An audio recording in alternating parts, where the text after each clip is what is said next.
think I'm driven to do uncharted things because it gives us the opportunity to just go and see something very different. I read a lot of Victorian explorer novels when I was young, and they go into Africa or India, somewhere no one else that they knew had been, and you don't know quite what's going to be there.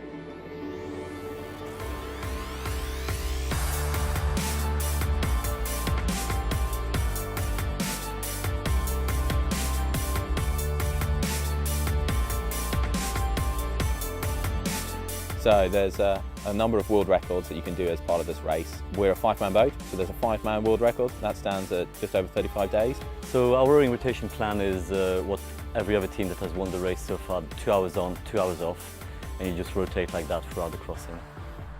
The more important record, the record we really want, is the all-time crossing. That was broken last year by the 4 oarsmen. Stands at 29 days, 14 hours, and I think 37 minutes. That's the one we really want to beat. I'm scared of a capsize. If we turn sideways, we will capsize. I'm scared of being tied onto the boat, being rolled and being stuck under it.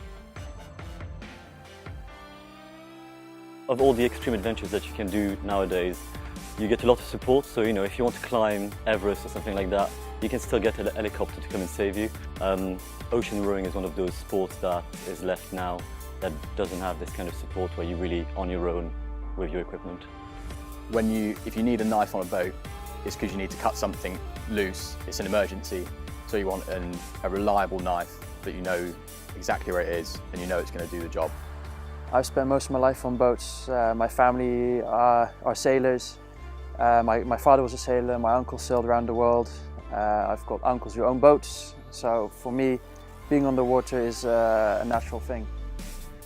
Opportunity drives me to do uncharted things. It's more when you get the chance to do the challenge of a lifetime with some really fantastic people, you've got to take it.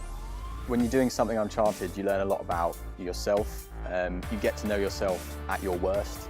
So when you're tired and you're hungry and you're in physical discomfort, it's really just you and your inner thoughts, and you really, you get to know yourself really well. It's just an amazing opportunity to push ourselves, you know. There's a slight chance of death, only 1 in 100, but it's still enough to give you that element of danger. And I think just being out there in a massive ocean, there's nobody else around you, just us, really teaches you to survive by yourselves, rely on each other.